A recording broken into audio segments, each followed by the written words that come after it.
আমের রাজধানী খ্যাত জেলা চাঁপাইনবাবগঞ্জে এবছর মুকুলে অনেক আশা রূপ দেখেছিলেন চাষিরা, তবে আবহাওয়া প্রতিকূল হওয়ার কারণে অনেকটাই মুকুল নষ্ট হয়ে গেছে। চাঁপাইনবাবগঞ্জে এবছর প্রায় 92 থেকে 94% গাছে মুকুল হয়েছিল, কিন্তু আশানুরূপভাবে 60 থেকে 65% মুকুলের গুটি হয়েছে। আম গবেষকরা বা কৃষি বিভাগ বলছে চাঁপাইনবাবগঞ্জে দীর্ঘদিন যাবৎ বৃষ্টি না হওয়ার কারণে এবছর প্রায় 50% মুকুল টিকবে। তবে আবহাওয়া পরিবর্তনের ফলে অন্যান্য বছরের চাইতে এবার ধাপে ধাপে মুকুল হচ্ছে চাঁপাইনবাবগঞ্জের আম গাছগুলোতে। বিভিন্ন জায়গায় গিয়ে দেখা গেছে প্রথম ধাপে যে মুকুলগুলো হয়েছিল সেগুলো ঝরে গেছে, দ্বিতীয় ধাপে বা তৃতীয় ধাপে যে মুকুলগুলো সেগুলোর গুটি হয়ে গেছে প্রায় মার্বেল বা গুলির সমান বা তার চাইতে বড় বড় আম হয়ে গেছে। প্রায় তিন স্তরের আম বলা যেতে পারে এবছর চাঁপাইনবাবগঞ্জে হবে। আমি এখন আছি চাঁপাইনবাবগঞ্জের আম গবেষণা কেন্দ্রের একটি আম বাগানে, যেখানে এসে দেখলাম যে বিভিন্ন ধরনের আমের জাতের ধাপে মুকুল এবং আম হয়ে গেছে অনেকটা বড় বড়, প্রায় কলি আম যেটাকে বলি আমরা, সেই সমপরিমাণ আম হয়ে গেছে। তবে চাঁপাইনবাবগঞ্জে এবছর প্রায় 38,000 হেক্টর জমিতে আম চাষাবাদ হয়েছে, 37,504 হেক্টর জমিতে আম চাষাবাদ হয়েছে চাঁপাইনবাবগঞ্জে, কৃষি বিভাগ জানিয়েছে।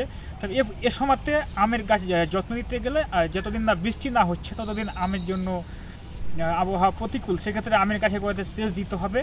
আর আমের গুটি যাতে পোকাতে নষ্ট না করে দেয় এবং মুকুল যাতে মহাতে নষ্ট না করে সেই জন্য ছত্রাকনাশক স্প্রে করার জন্য পরামর্শ দিচ্ছেন আম গবেষকরা। আমি চাঁপাইনবাবগঞ্জ জেলার আঞ্চলিক উদ্যান তত্ত্ব গবেষণা কেন্দ্রের প্রধান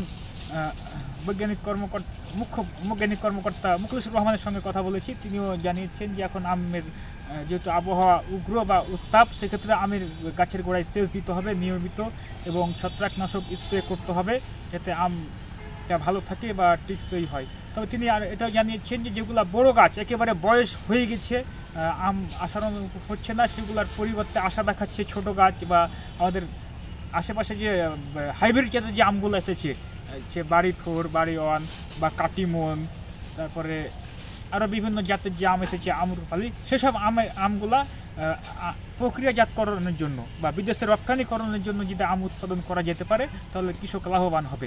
বা এই অঞ্চলে আম কেন্দ্রিক কোনো শিল্প অঞ্চল তেমন গড়ে ওঠেনি, তাই আম কেন্দ্রিক শিল্প অঞ্চল যদি গড়ে ওঠে তাহলে চাঁপাইনবাবগঞ্জের চাষিরা বা প্রান্তিক পর্যায়ের কৃষকেরা ব্যবসায়ীরা লাভবান হবে। চাঁপাইনবাবগঞ্জে সব মিলে এবছর প্রায় 4 লাখ মেট্রিক টন আম উৎপাদন লক্ষ্যমাত্রা সম্ভাব্য নির্ধারণ করেছে বলে কৃষি বিভাগ জানিয়েছে। পরবর্তীতে আপনাদেরকে জানানোর চেষ্টা করব আমের অবস্থা।